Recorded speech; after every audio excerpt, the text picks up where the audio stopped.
Olá, boa noite a todos aqui do perfil da Prova Viva.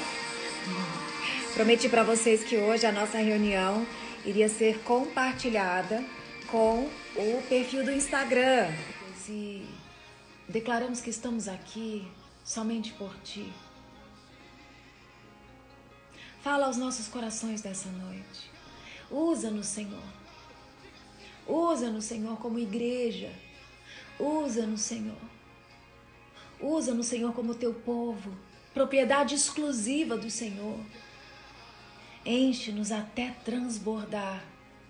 E nos conduz a um entendimento mais alto daquilo que é santo, daquilo que é puro, daquilo que é agradável, daquilo que é transformador, daquilo que é poderoso, daquilo que pode nos curar, nos libertar. Salva-nos, Senhor, de nós mesmos.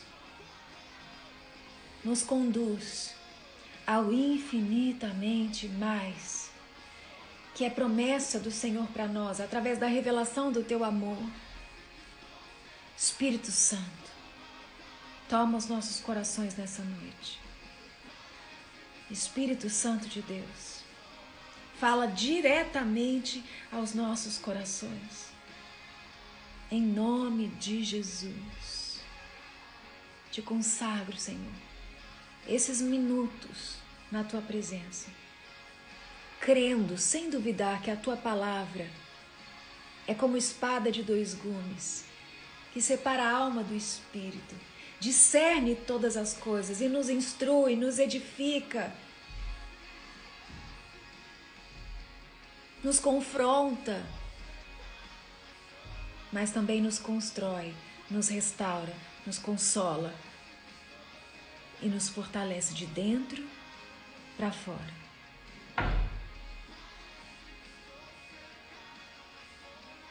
Leva, Senhor, esse culto aonde houver alguém precisando de salvação nesse momento. Em nome de Jesus. Amém. Amém? A palavra que o Senhor colocou no meu coração está em Neemias, no capítulo 1. E eu quero que você abra a sua Bíblia para falar sobre propósito, preparo e promessa. Amém? Nós estamos em casa. O José Vitório está desmontando o quarto inteiro, que eu estou ouvindo aqui o barulho. E eu imagino que na sua casa não está diferente. Quem tem criança em casa, tem filho pequeno, sabe o tamanho do malabarismo que nós estamos fazendo nesses dias para trabalhar, para congregar, para ministrar, para orar, para dar, para receber, tudo dentro de casa, no convívio com os nossos familiares.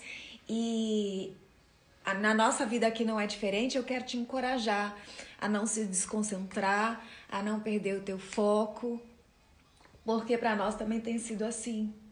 Não perca o seu bom humor, não perca a sua paz, não perca o seu propósito, não perca a sua oportunidade de preparo e não perca a sua promessa. Então, repete comigo hoje dizendo assim: propósito, preparo e promessa.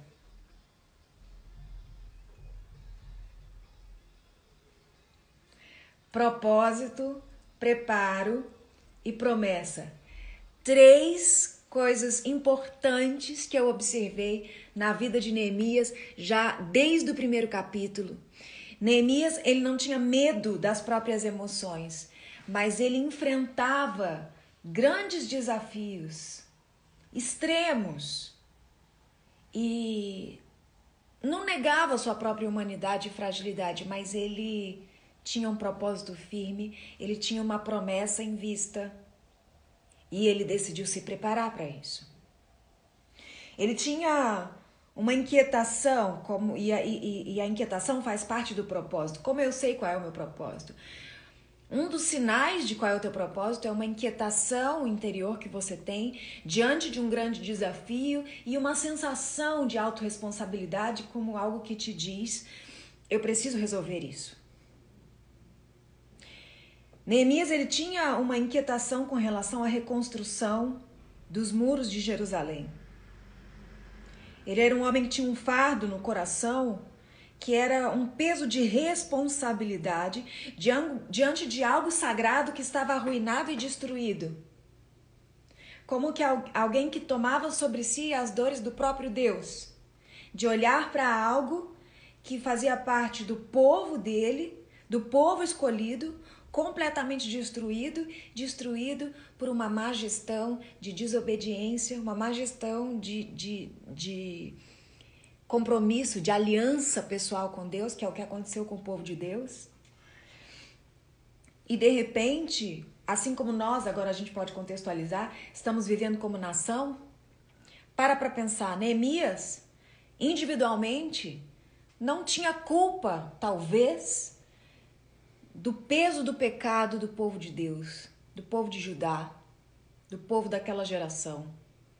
Talvez eu não tenha pessoalmente culpa dos problemas políticos do Brasil. Quem sou eu? Talvez eu tenha, pela minha incapacidade, às vezes, de compreender ou de discernir alguma coisa e acabar falhando na hora de votar, né? Todos nós, de alguma maneira, erramos quando votamos em pessoas incompetentes ou corruptas sem saber. Mas eu acredito que muitos de nós, se a gente for comparar a porção de responsabilidade, talvez seja pequena, comparando aqui com a responsabilidade de Neemias diante da desobediência de tantos outros homens e mulheres de Deus com grandes responsabilidades na história do povo de Deus. Mas na hora da dificuldade, na hora do exílio, na hora da provação, na hora do deserto, vai todo mundo junto. E quando a gente vive uma pandemia, a gente tem essa sensação, realmente, tá todo mundo no mesmo barco. Só que alguns têm vontade de fugir, alguns têm vontade de se esconder, alguns têm vontade de reclamar da vida, alguns têm vontade de encontrar o culpado e mandar enforcar, e outros têm uma inquietação de dizer, eu preciso fazer alguma coisa para resolver isso. Essa era a sensação que Neemias tinha, por isso ele tinha um propósito, ele se sentia responsável por fazer alguma coisa, ele se sentia impelido em fazer algo que fizesse a diferença, ele queria ir lá de qualquer jeito, mas ele era somente um copeiro. Ele era somente o copeiro do rei Artaxerxes. Leia comigo o capítulo 1 de Neemias dizendo assim: Palavras de Neemias, filho de Acalias, no mês de Quisleu, no 20º ano, enquanto eu estava na cidade de Suzã, Anani, um dos meus irmãos, veio de Judá com alguns outros homens e eu perguntei acerca dos judeus que restaram, os sobreviventes do cativeiro.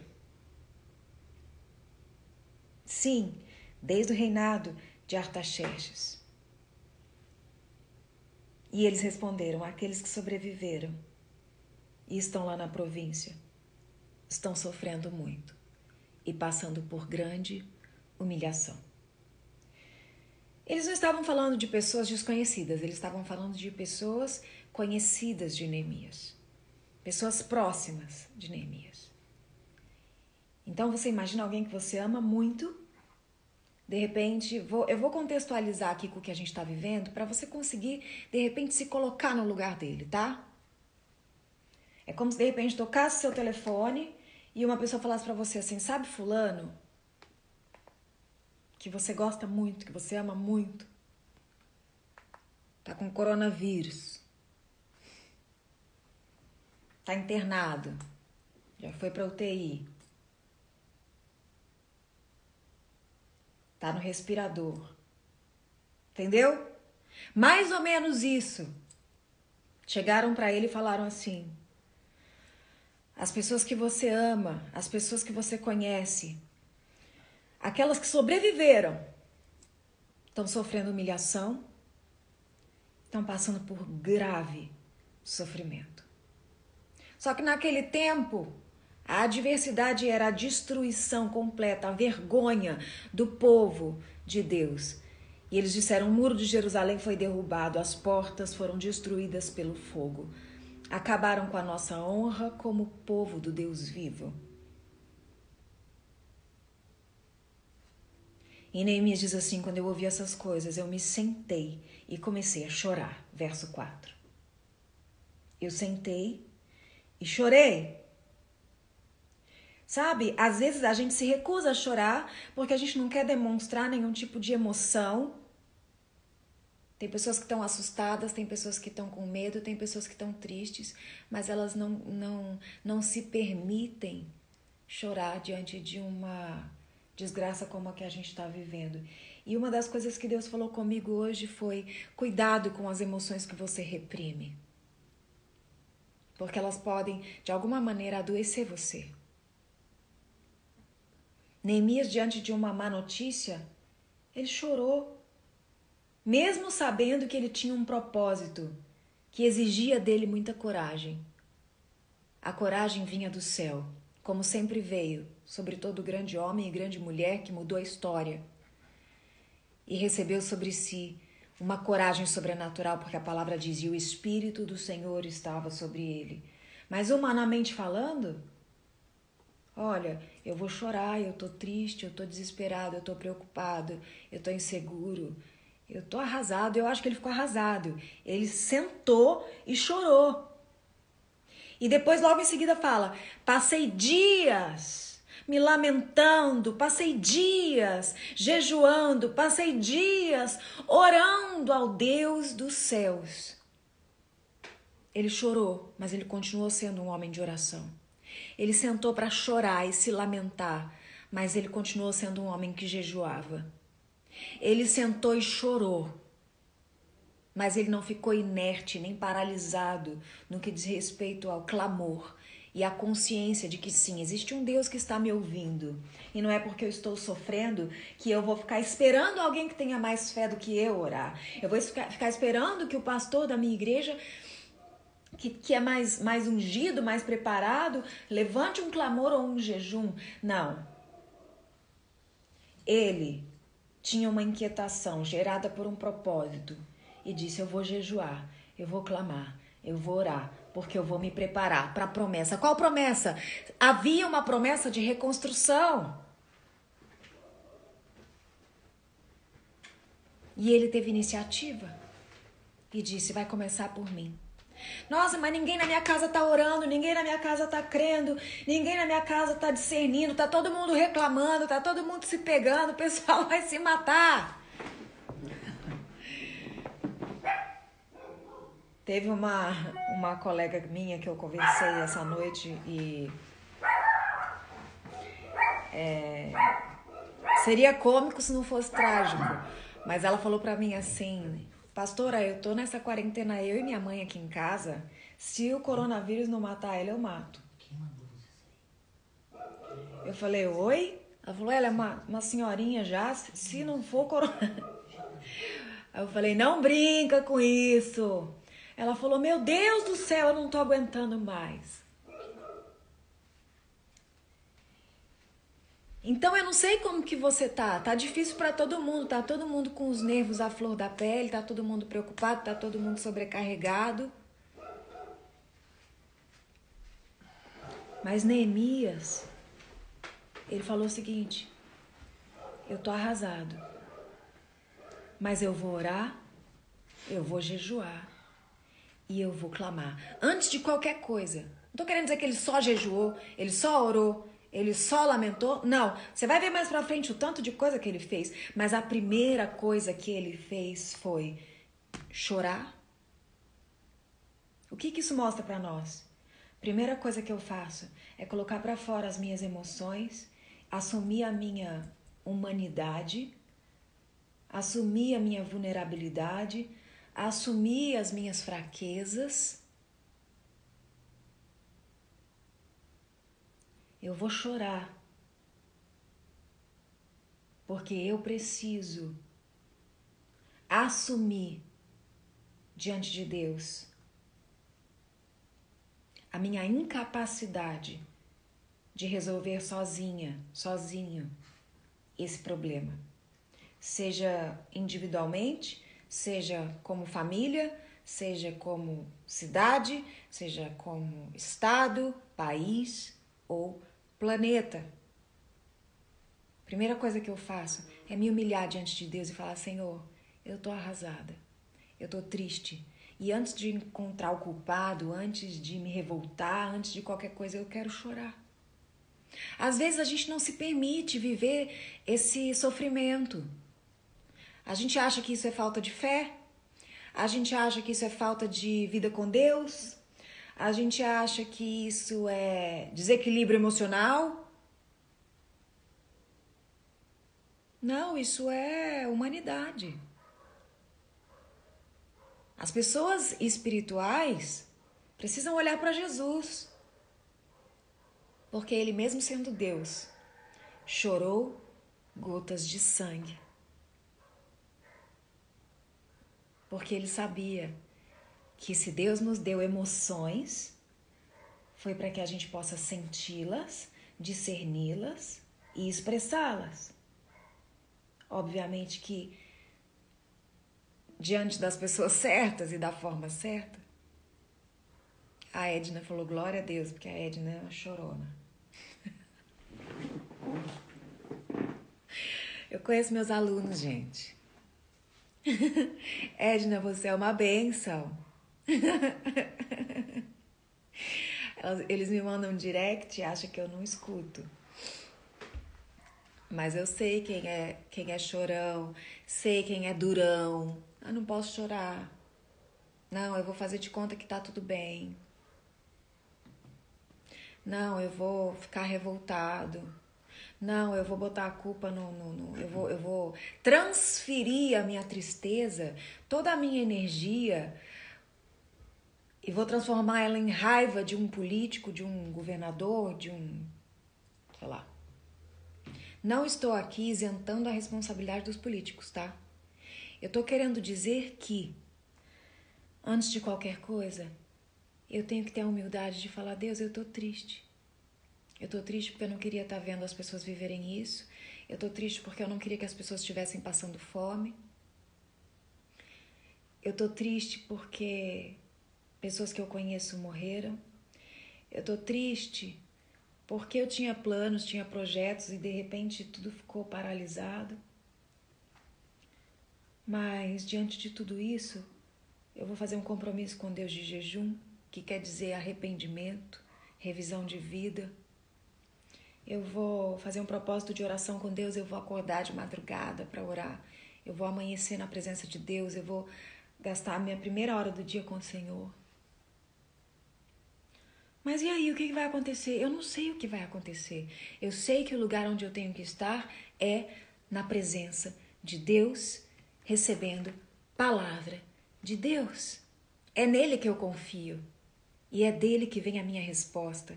É dele que vem o meu equilíbrio. É dele que vem o meu consolo.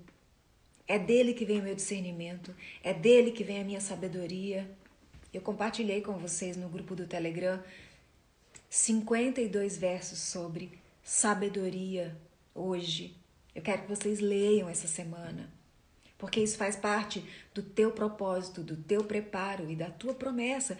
Deus quer te dar sabedoria do alto.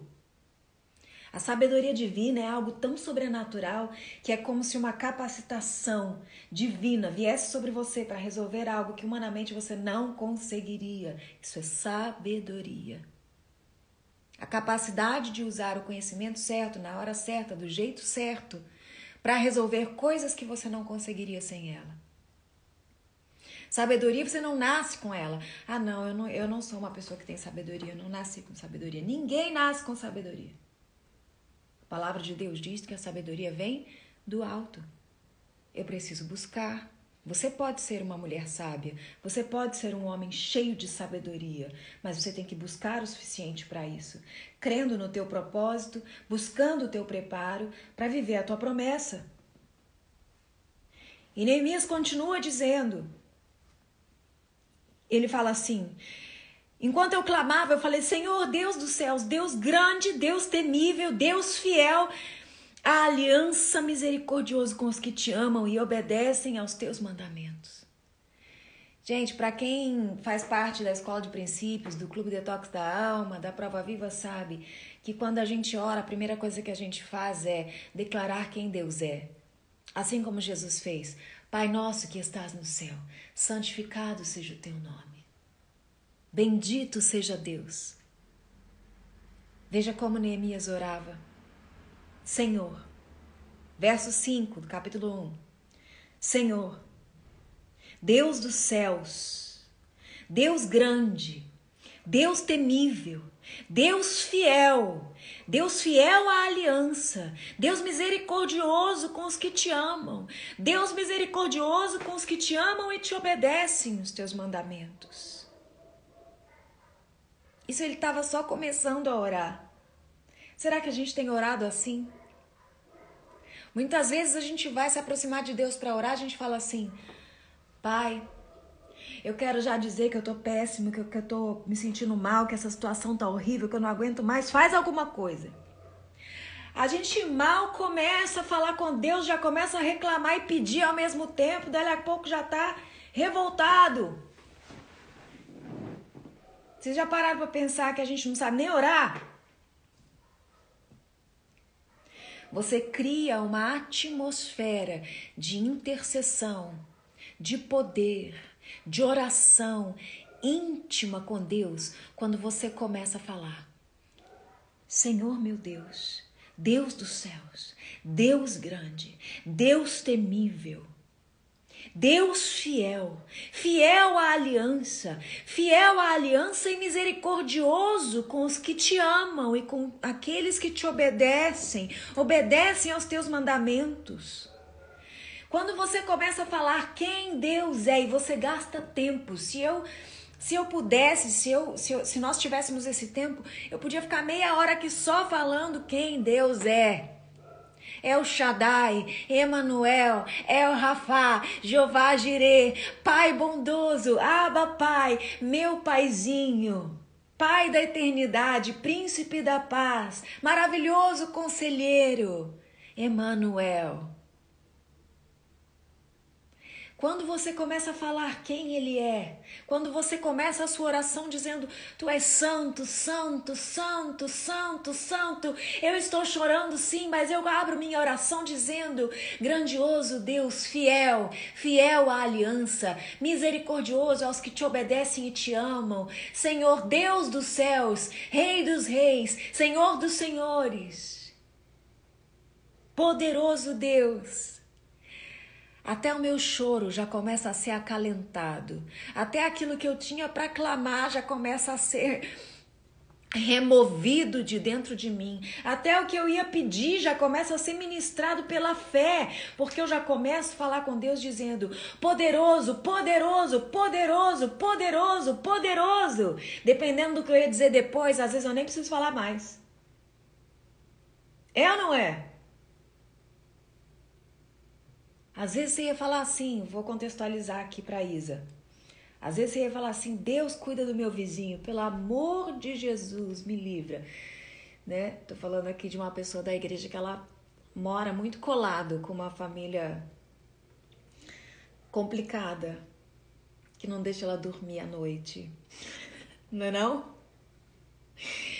E aí de repente ela vai: Senhor, eu vou arrancar essa janela fora, eu vou matar meu vizinho. Quando você começa: Deus poderoso, de repente, a glória de Deus vem de uma tal maneira que a gente não sabe o que pode acontecer. A presença de Deus, ela é imprevisível. Ele pode tanto te dar misericórdia pelo teu vizinho, a gente não sabe. Ele pode te dar compaixão pela pessoa que você queria matar.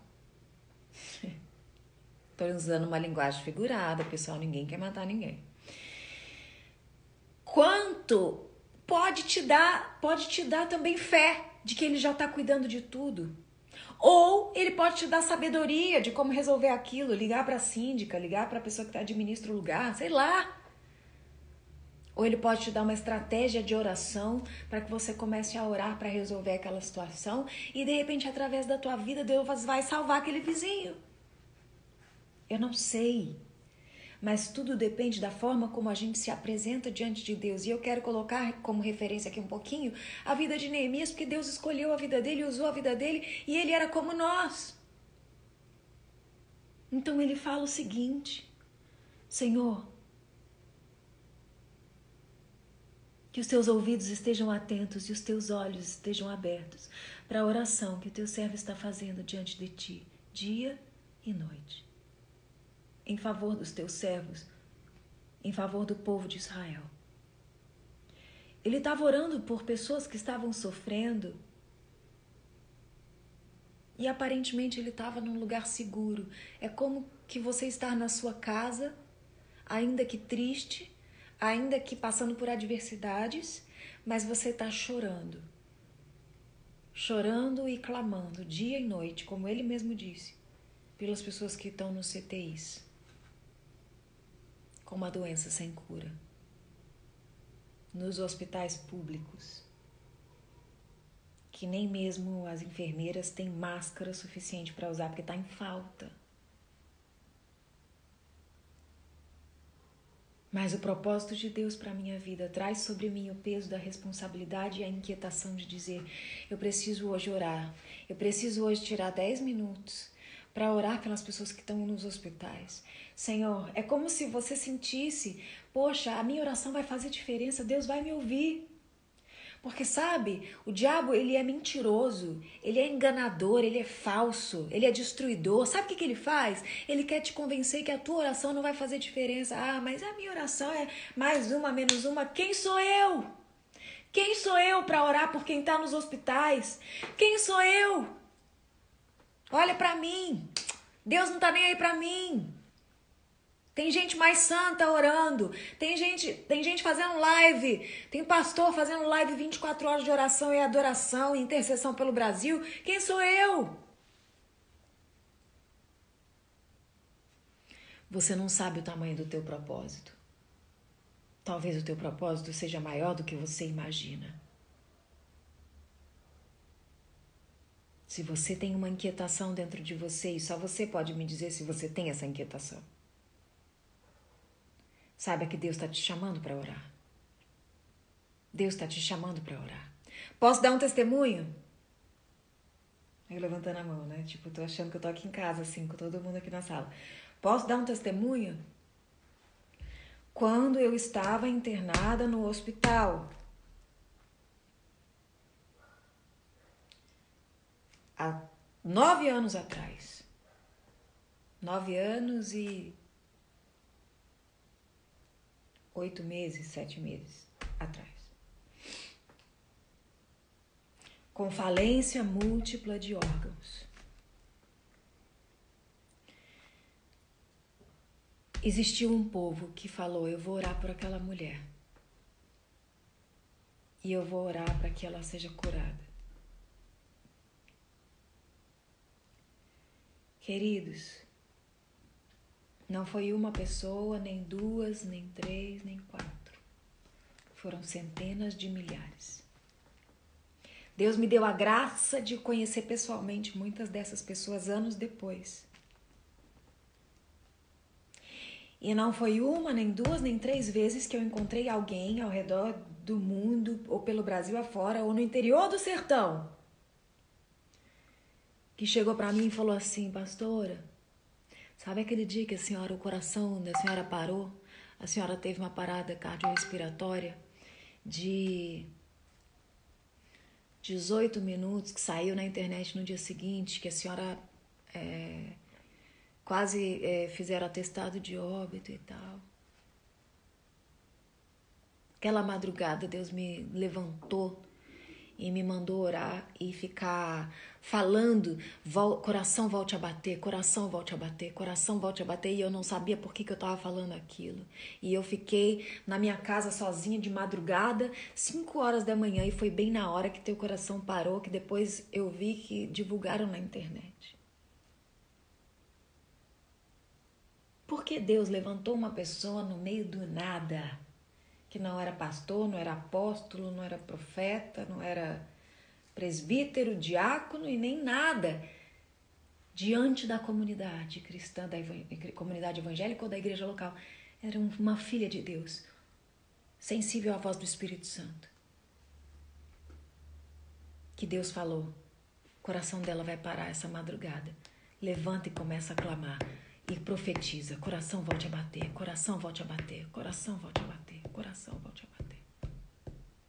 Por que justamente Deus queria que aquela pessoa clamasse? Não sei, mistério.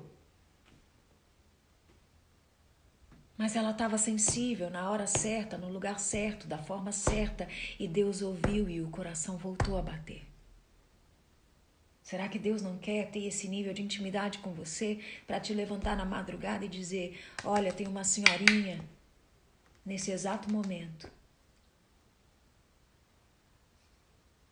dentro de um box de um CTI, na cidade tal, no bairro tal, no lugar tal, o respirador dela quebrou, ela tá sem ar, ela vai morrer. Dobra o joelho agora e clama. Será que não vai ser a sua oração? Muitas das pessoas que oraram por mim eu nunca conheci, nem tive a chance de agradecer. Mas foi para mim que elas fizeram isso? Não foi, foi para Deus. E a palavra de Deus diz que há um galardão, há uma recompensa.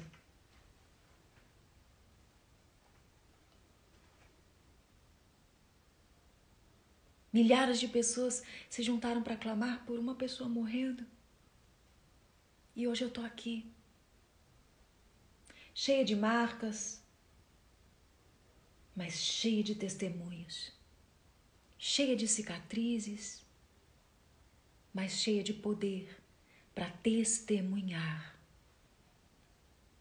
Todas as vezes que surge uma doença sem cura, um problema sem solução, Deus está nos dando a chance de viver um milagre.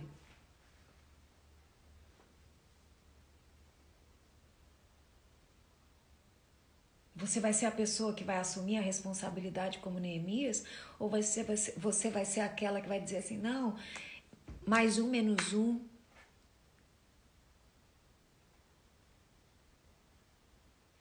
Neemias chorou sabendo que os sobreviventes do povo estavam sofrendo muito e sendo profundamente humilhados, porque tudo tinha pegado fogo e os muros tinham sido derrubados. O que significa muros derrubados? Significa sem defesa, sem proteção.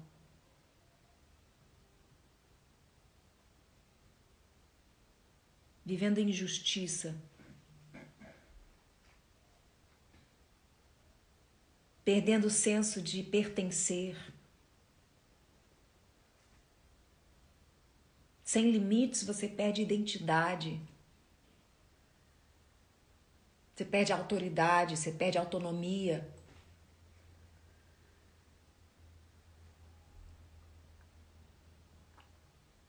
E ele diz assim: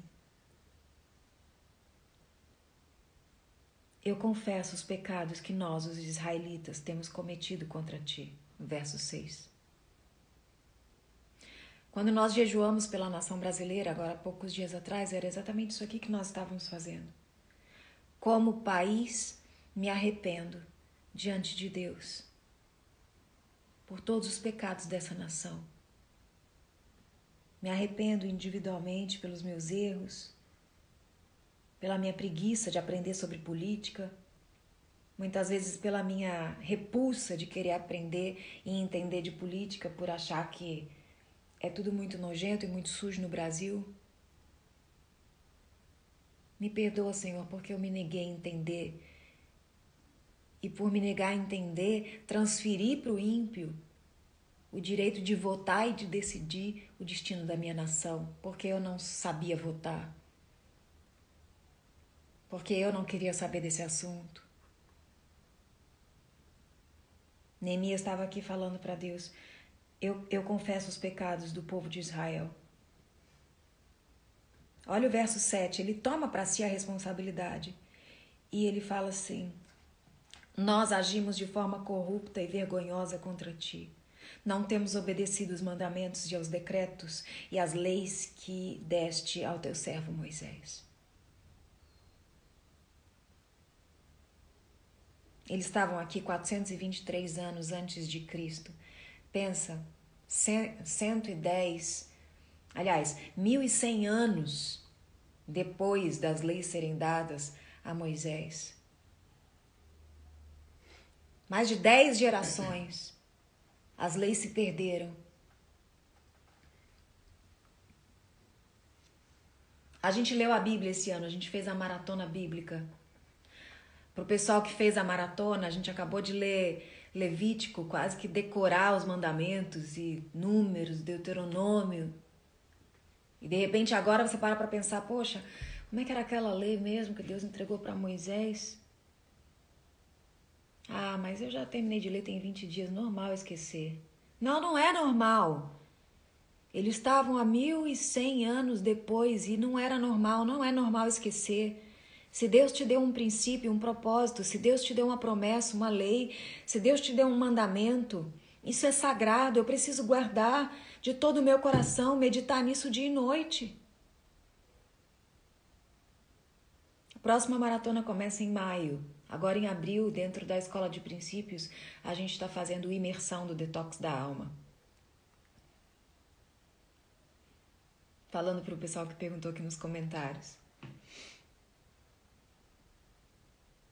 E eles, mais de 1.000 anos depois, se lamentando e dizendo, Senhor, nós desobedecemos, nós esquecemos, nós tivemos concessões, nós abrimos exceção. Lembra-te agora do que disseste a Moisés, o teu servo, se vocês forem infiéis, eu os espalharei entre as nações. Por isso eles estavam exilados. E agora eles estavam vendo a consequência da desobediência e do esquecimento deles, da falta de zelo pelo propósito e pelos princípios, a falta de zelo. Por que a gente tem a escola de princípios dentro do Clube Detox da Alma? Porque se eu esqueço os princípios, eu perco a promessa.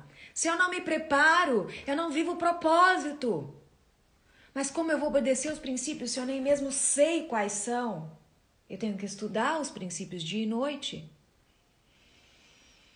E ele traz à memória as palavras entregues a Moisés, dizendo, se voltarem para mim, obedecerem os meus mandamentos e puserem em prática, mesmo que estejam espalhados pelos lugares mais distantes, debaixo do céu, de lá eu os reunirei e os trarei para o lugar que escolhi para estabelecer o meu nome. Verso 10. Estes são os teus servos, o teu povo, tu os resgataste com teu braço forte, com grande poder. Senhor, que os teus ouvidos estejam atentos à oração desse teu servo, à oração dos servos que têm prazer em temer o teu nome. Faze que hoje este teu servo seja bem-sucedido, concedendo-lhe a benevolência desse homem. Nessa época, eu era apenas o copeiro do rei. O que ele quis dizer é, que autonomia, que poder eu tenho para ajudar o meu povo? Quem sou eu?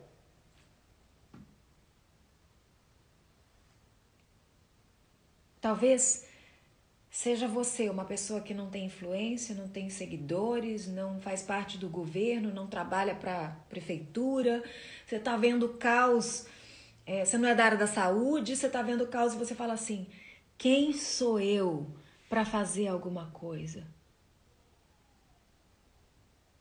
Neemias, ele não sabia ainda que Deus tinha escolhido justamente ele. Mas ele tinha uma inquietação. Ele tinha um coração pronto a se quebrantar, chorar e orar diante de Deus. E eu acredito que na hora que ele se comprometeu a se apresentar diante de Deus, sabe o que aconteceu? Ele chorou, ele orou de verdade e Deus deu a ele uma estratégia. Até que ele orasse, ele não sabia que Deus tinha escolhido ele. Mas na hora que ele foi interceder, ou seja, se colocar na brecha, se colocar diante de Deus em nome do povo, sabe o que aconteceu? Ele conquistou o favor de Deus. E Deus olhou para ele e falou assim, é esse que eu vou usar. Porque ele sentiu a dor do meu povo. Ele chorou por um sofrimento que nem era individualmente dele. Mas ele se colocou na brecha. E agora eu vou usar esse homem. E no capítulo 2, a palavra de Deus diz assim, no mês de Nisan, 20º ano do rei Artaxerxes, na hora de servir o vinho, levei-o ao rei. Nunca antes eu tinha estado triste na presença dele. Por isso o rei perguntou, o que aconteceu? acontece com você? Tem algo no seu rosto? Você está tão triste. Você não está doente? Essa tristeza, então, só pode vir do coração. Ele não teve vergonha de mostrar que ele estava abatido, sim. Mas isso não tirava dele a fé e a certeza do propósito e da promessa. Não fez ele deixar de trabalhar e de fazer o que tinha que fazer, porque ele estava ali cumprindo as obrigações dele. Estava triste, estava abatido, estava parecendo doente, mas ele estava lá, honrando os compromissos dele. E o rei olhou para ele e falou assim: essa tristeza só pode ser do coração. Com muito medo, eu disse ao rei: que o rei viva para sempre. Como não estaria triste o meu rosto? Se a cidade em que estão sepultados os meus pais está em ruínas, as portas foram destruídas pelo fogo. Ele foi sincero, ele não teve vergonha dos próprios sentimentos, ele assumiu a humanidade dele e Deus colocou graça aos olhos do rei, que disse assim: o que você gostaria de pedir? Então orei ao Deus dos céus e respondi ao rei. Veja que ele, antes de responder, fez uma oração em pensamento. Sabendo que não seria da mão do rei que viria o favor, mas do próprio Deus. Senão ele não precisaria ter orado antes de responder. Ele diria somente o seguinte: uau, o rei me deu uma brecha. Conquistei, Bolsonaro curtiu meu comentário. Vou aproveitar e já vou lançar o meu pedido. O coração dele não estava na mão do rei. O coração dele estava nas mãos de Deus. O rei olhou para ele e disse: o que você quer que eu te faça? E ele, antes de responder, orou a Deus. Para pensar nisso. O que gostaria de pedir? Então, verso 4. Orei ao Deus dos céus e respondi ao rei: se for do agrado do rei, e se seu servo puder contar com sua benevolência, que ele me deixe ir à cidade onde meus pais estão enterrados, em Judá, para que eu possa reconstruí-la. Ele não transferiu para os outros a responsabilidade que era dele. Ele não colocou a confiança no homem. Ele colocou a confiança em Deus. Em primeiro lugar, o Senhor. Em segundo lugar, a autoridade que pode me liberar. Primeiro, como chefe dele, como patrão dele. Segundo, como rei daquela província. Terceiro, como homem influente, porque posteriormente ele pede um favor com toda essa influência. E você para pensar e ver o nível de estratégia e sabedoria que Deus deu para Neemias quando ele clamou. Mas quem era ele? Só um copeiro? E olha o que ele fez. Se eu puder contar com a tua benevolência, me deixe ir à cidade que meus pais estão enterrados em Judá para que eu possa reconstruí-la. Então o rei, estando presente, a rainha sentada ao seu lado, perguntou: quanto tempo levará a viagem? Quando você voltará? Neemias prontamente deu um prazo, como um homem de palavra, responsável, íntegro, cheio de caráter. Porque quem tem integridade não só pede favor, mas se compromete e bota prazo. E assim Deus faz. Tudo que você se compromete a fazer tem que ter prazo. Neemias diz no verso 6, final da parte B, marquei um prazo. Eu marquei um prazo com o rei e ele concordou que eu fosse. Saiba o que você está fazendo e você vai receber autoridade para isso. A seguir acrescentei: se for do agrado do rei, eu poderia levar cartas do rei aos governadores, do Trans-Eufrates para que me deixem passar até chegar a Judá, e também uma carta para Asaf, guarda da floresta do rei, para que ele me forneça madeira para as portas da cidade que fica junto ao templo, para os muros da cidade e para a residência que eu vou ocupar. Visto que a bondosa mão de Deus estava sobre ele, o rei atendeu aos seus pedidos.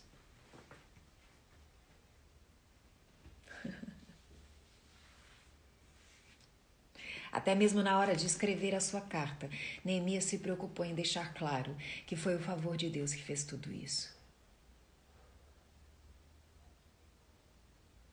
E não a simpatia dele. Nem uma dívida de gratidão com o rei. Por ele dizer isso, certamente ele estava consciente de que se tratava de um rei que não era benevolente, que não era generoso.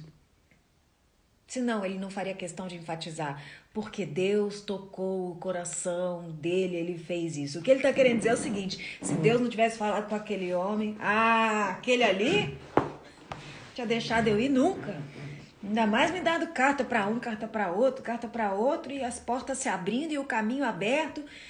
Isso é milagre, só faltou ele falar isso. Foi Deus. E ele disse o seguinte: visto que a bondosa mão de Deus estava sobre mim, o rei atendeu meus pedidos. Com isso fui aos governadores do Trans-Eufrates e lhes entreguei as cartas do rei. Acompanhou-me uma escolta de oficiais do exército e de cavaleiros que o rei enviou comigo. Olha isso!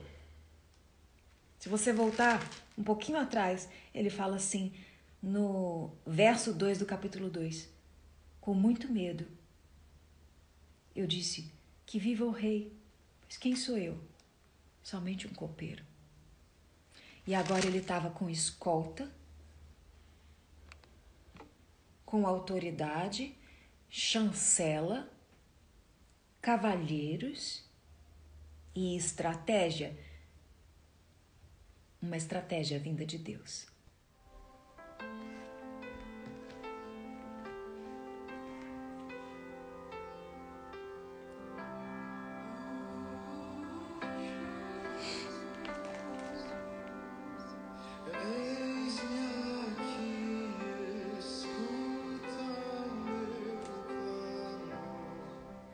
Agora veja. Esperar o pessoal entrar, todo mundo entrar de novo aqui. Eu vou parar por aqui. Tem mais coisa para eu ministrar, mas eu vou continuar no domingo, no culto de domingo. Como que eu quero encerrar isso aqui?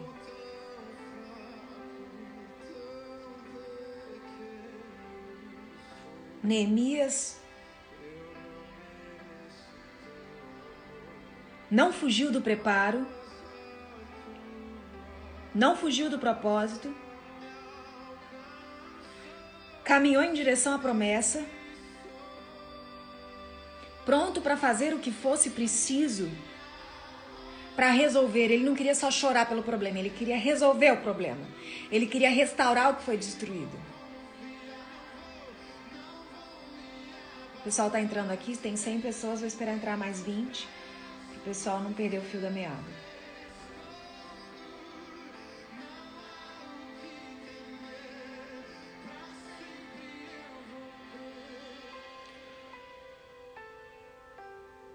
Acompanhou-me uma escolta de oficiais do exército, de cavalheiros que o rei enviou comigo. Sambalate, o Horonita, e Tobias, o oficial amonita, ficaram o quê? O que diz na sua Bíblia? Verso 10.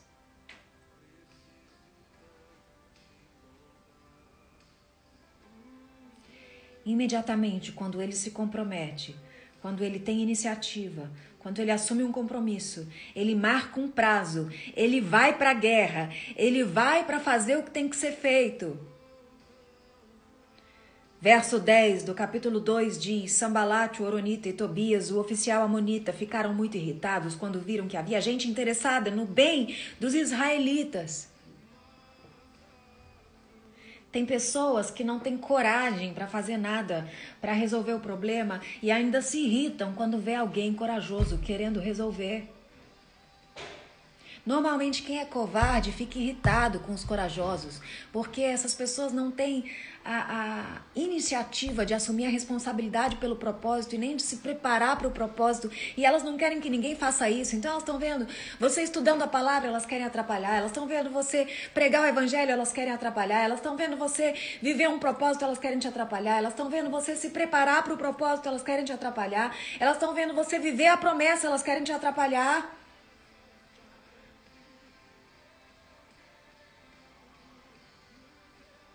E como que eu tenho que entender? Como que eu tenho que reagir diante disso? E ele fala, cheguei em Jerusalém, depois de 3 dias de permanência ali. Saí de noite com alguns dos meus amigos. Eu não havia contado a ninguém o que o meu Deus tinha posto em meu coração. Vocês estão vendo quem deu a estratégia para ele? Quem deu a estratégia para Neemias? Responde.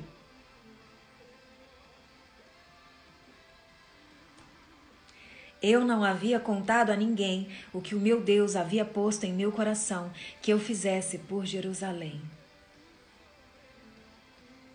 Deus, uma pessoa que aparentemente não tinha capacidade para resolver problema algum, mas ele se compadeceu, ele orou e ele se arrependeu pedindo perdão pelos pecados da nação.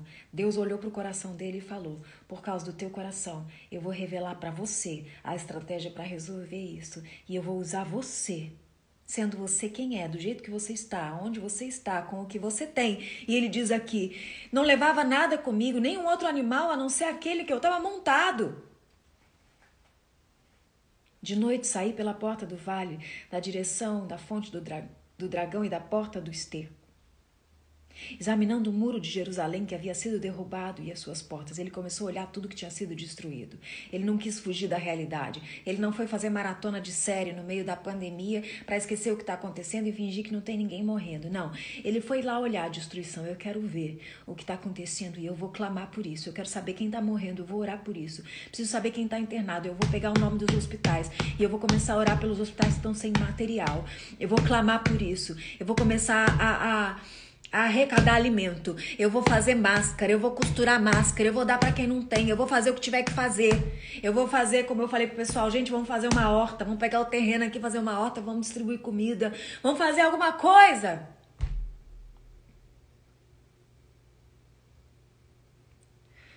Fui até a porta da fonte do tanque do rei, mas ali não havia espaço para o meu animal passar. Por isso subi o vale, ainda de noite, examinando o muro. Finalmente voltei.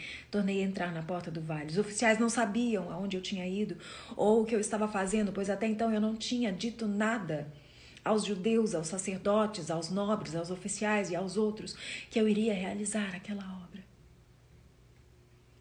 Então, finalmente eu disse, vejam a situação terrível em que estamos. Jerusalém está em ruínas, suas portas foram destruídas pelo fogo. Vem, vamos reconstruir os muros de Jerusalém. Não dá para ficar nessa situação humilhante. Então eu contei para eles como Deus tinha sido bondoso comigo e o que o rei tinha me dito. E eles disseram, sim, vamos começar a reconstrução. E se encheram de... Verso 18. Coragem. Coragem para realizar esse bom projeto. No verso 19, a palavra diz que Sambalate, Tobias e Gesem zombaram deles, desprezaram eles e disseram, o que vocês estão fazendo? Vocês, essa igrejinha aí, esse grupo de pessoas pequeno, vocês, sem recurso, vocês que dependem de cesta básica estão querendo dar o que para quem?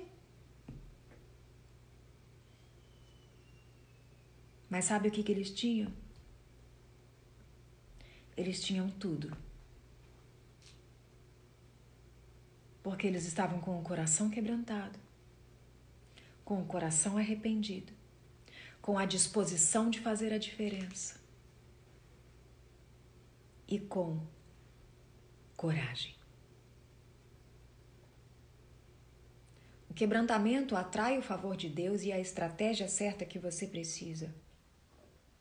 Com a estratégia e o favor de Deus, se você tiver coragem, não há limites. Pai, eu quero apresentar diante do Senhor as nossas vidas e esse culto maravilhoso na Tua presença, como nós Te amamos. Quero Te louvar, Senhor, pela vida do Rafael, da Janara, do Lucas, da Isabelle, da Aline, do Fábio,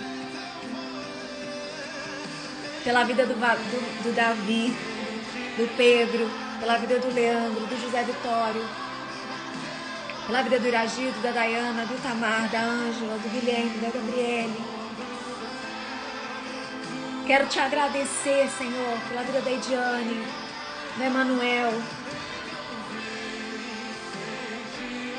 Pai,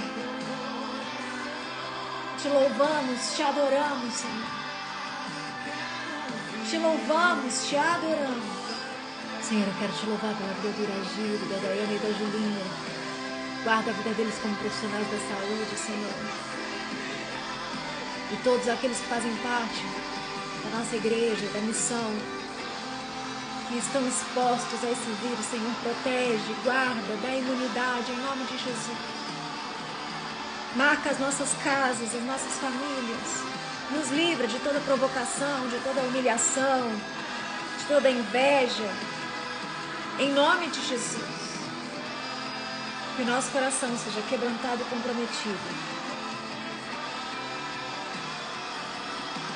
Em nome de Jesus.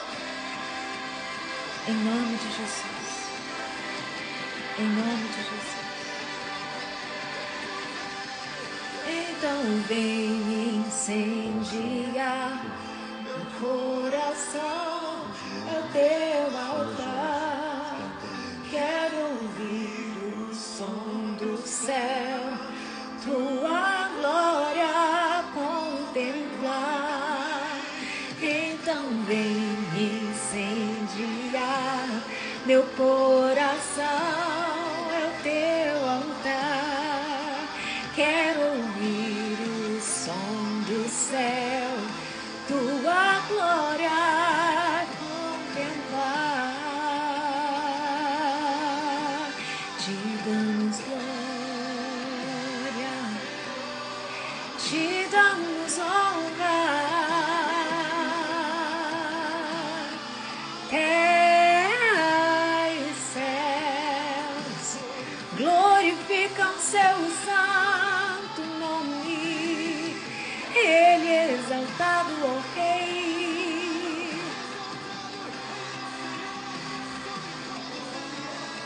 Apresenta diante de Deus agora as pessoas que você sabe que estão sofrendo nesse momento. As pessoas que você sabe que precisam de um milagre agora. É a tua oração que Deus quer ouvir.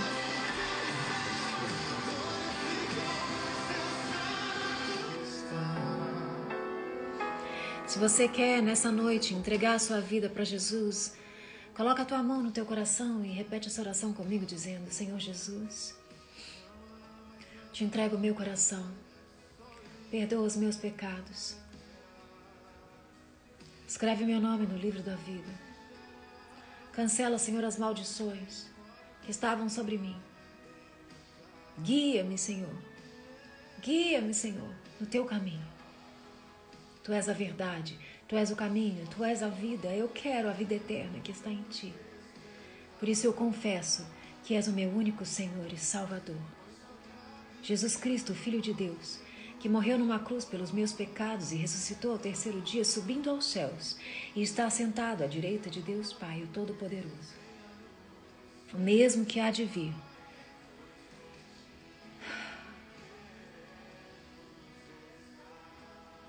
E Ele vem para nos buscar. Salva-me, Senhor. Salva-me, Senhor. Salva-me, Senhor.